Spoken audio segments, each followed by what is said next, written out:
ফরিদপুর জিলা স্কুলের ১৮৫ বর্ষপূর্তি উপলক্ষে আয়োজিত ২ দিনের অনুষ্ঠান শেষে দিনের শুক্রবার রাতে বহিরাগতদের হামলায় স্কুলের সাবেক ও বর্তমান ২০ শিক্ষার্থী আহত হয়েছে।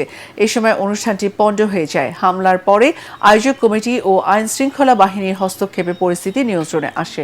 শুক্রবার রাতে জেলা স্কুল চত্বরে নগর বাউলের সঙ্গীত পরিবেশনের কথা ছিল, তবে জেমসের অনুষ্ঠান শুরুর আগ মুহূর্তে বহিরাগতরা অনুষ্ঠানস্থলে প্রবেশ করতে চায়।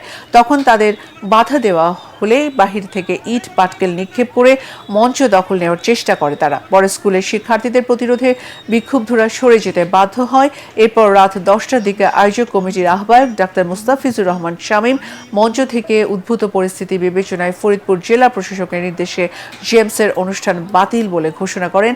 অনাকাঙ্ক্ষিত এই ঘটনার জন্য দুঃখ প্রকাশ করেছেন অনুষ্ঠান আয়োজনকারীরা।